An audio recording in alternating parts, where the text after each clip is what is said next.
you should be trying to exceed any standard. You're a YouTube sensation. I don't like to start from the minimum standard. That to me is not a place you start any conversation, especially as warfighters. But we do have to have a minimum standard. Sergeant Major, thanks for stopping by. Fran, it's good to be here. It's good to see you again. Yeah. It's been about a year since we were in here. Yes. And I'll tell you, you're a YouTube sensation on the Jedburgh Podcast YouTube channel. Okay. So we have Whatever you say. Whatever you say. I mean, there's a whole slew of topics, and I actually wrote down some notes because your folks here, your staff is very good, so they gave me a heads up that you might be stopping by, and so there's a few topics like the Blue Book, standards. I've never been to. I've been to combat, or I've seen my fair share of combat, but I've never been to war.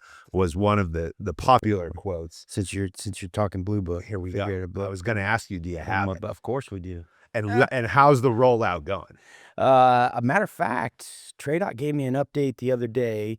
I don't know if this is good or bad, but it's the truth. I think we're about 373,000 downloads. Now, we're close to 1 million people in the Army, so I'm always like, the glass is half empty. I'm like, why aren't there 1 million people that have downloaded the Blue Book? But it's a journey, right? We're not going to get there overnight. But it is on a serious uptick. I don't know how many people are actually printing it. I'm still old school. Yeah. I like to touch it. It's a good reminder. Kind of that was how we grew up. Yeah. But I am excited to see they're downloading it and they're using it as the reference for what right looks like. We're talking about standards, and that's something that you've harped on, not only in the conversation we had last year, but even in many of the conversations you've been having over the past couple months as you've visited the formations. And, I've read some of the transcripts and watched some of it that's been publicized, and you've really doubled down on standards. We're about to get into it here when we start talking about the PT test and the Army fitness test. Yep. Talk for a second about the importance of upholding the standards in the redesign of that fitness test. Yeah, and that's why Chris was the right sergeant major to come on here. And you're seeing Joanne Nauman out there. Like we intentionally picked the right people to talk about fitness, right? Audio and video have to match, right? I don't like to start from the minimum standard. That to me is not a place you start any conversation, especially as warfighters. But we do have to have a minimum standard, right? And so that's the journey Chris is going to talk to you about a little bit, is like, hey, we're raising that minimum standard, and he'll go over that in detail because he's been studying it with the G357 team and Rand and some other folks. So I'll let him dive deep into that. But the bottom line is I start the conversation with, you should be trying to exceed any standard.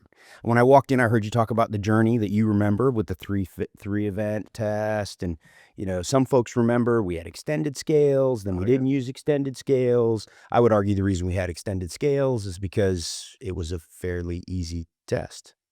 So we had, did you score 370 today or 360, 350. And then it got to the point to where it was just, you put 300 on your ACFT or on your NCOER, or you just put pass or fail.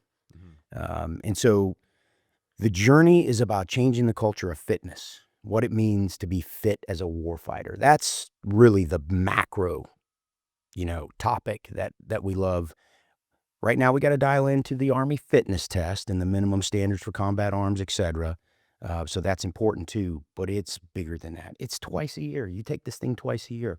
If you're doing everything properly in your fitness regiment, you should be taking that test twice a year and not even thinking about it. Oh, we got the AFTs next week. Oh, okay. Monday, 6 o'clock. Roger that. All right. That should be your attitude. It can't be a thing. Or I forgot about it. No big deal. No. Yeah. We're going to do it. Oh, we're doing another one? We're doing an extra one? Or there's people taking the retest? Or there's people that missed it because they were on pass or leave? Okay, whatever. I'll take it again with my soldiers. If you think about elite organizations, dynasties in athletic programs, college programs where they dominate every year in, year out, there's this concept that gets talked about, and it's you can't put it on a pedestal. You can't put competition on a pedestal. So you can't look to the end of the week. If you're a football player, you can't say, hey, my hardest day is game day. Your hardest day has to be the practice. So when you get to game day, it's like, oh, I only got to do this once. When I work with rowing teams, and from my days as a collegiate rower, we continuously needed, you got to do like 4 races in a practice. So when you get to Saturday, it's like, oh, I got to do this thing once. Yeah. And it's not a thing. Yeah, yeah. The Vice talks about this really well. Vice Chief of Staff, General Mingus, one of our phenomenal teammates we're fortunate to work with here in the Pentagon. If you think about our mission, you've got to infill. You have to do something on the objective, potentially hold the terrain after you're successful, or exfil. It's not about one step and only one step, right? And so when you think about fitness, it's like if I take an AFT this morning at 6 o'clock, I have a full day of hard problems to get after. It's not you take an AFT and you're done for the week, right? And so that's why the culture of fitness is our main priority. And we're hoping that this next phase in the evolution of a fitness test will help everybody understand, to Chris's points before I came on here, hey, this is a journey. This will continue to evolve also. A year from now, we'll have more data, and then we'll reevaluate the process again. Well, I had a chance since we last spoke to sit down with your predecessors, former Sergeant Major, the 15th Sergeant Major of the Army, Dan Daly. I saw that. Who was my first Sergeant Major and at the battalion level in 4th ID. And we had a really great conversation about readiness and what readiness means.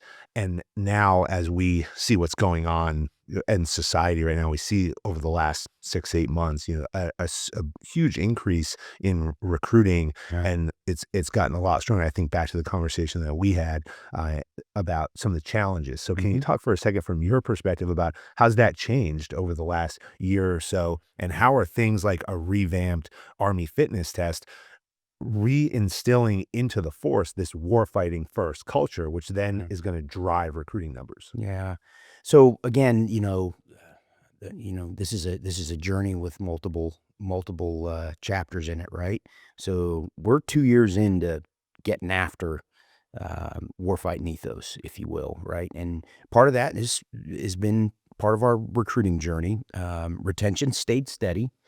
Continues to stay steady. As a matter of fact, right now, today, we're crushing retention. I don't have any wood close by, but soldiers want to continue to serve, right? And we're not taking that for granted either. And so we're really taking a look at how we retain soldiers and how we use our bonus money, how we use choice of duty stations for second and third term soldiers. We're really diving into that. But the warrior ethos for 2 years now kind of goes back to the Blue Book, kind of goes back to the standards, kind of goes back to the oath. What does that oath mean?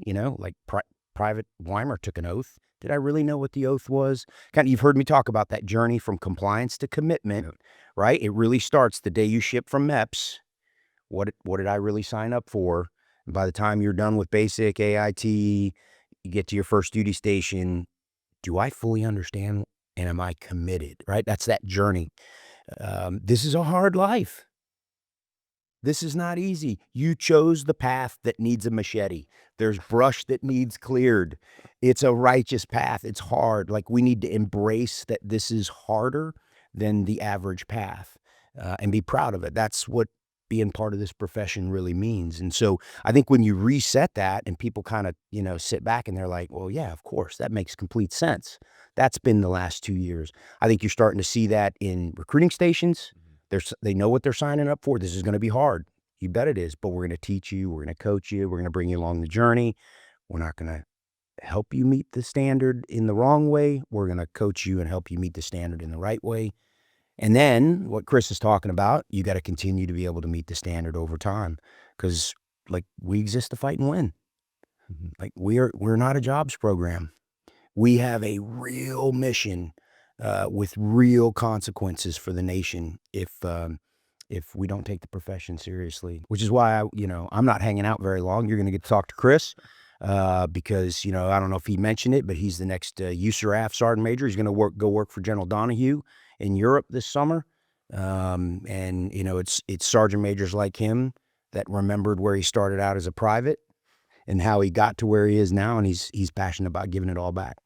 Yeah, he's going to do great in that role, and we're going to dig into the details on the Army fitness test. And we were having a good laugh before this about he's going to go there and take the job from Sergeant Major Jeremiah Inman. Oh, yeah. Also a friend of the podcast. Another warfighter. And I was telling him how we dragged him out there into the bunkers at Point du Hoc last June, and we did that interview with him there. And they have, you talked about a real mission, but you want to talk about an organization that's front and center, and really the strategic impact of our forward deployed forces. I mean, it comes back to everything you're saying, that this is a no-fail mission that the Army has, and we need the right people to do it. Yeah, that's without exactly what you just said. Is there deterrence? Absolutely not. I would argue there isn't deterrence. That's why we've been there for 80 years. We got to be serious. We got to be serious about our profession. Yeah, we can't compromise on that. Yeah. So, all right, I'm going to get out of here. All right. Chris has got this. You're in good hands. It's good to see you, Fran. You too. Thanks so much for stopping by. You bet, man.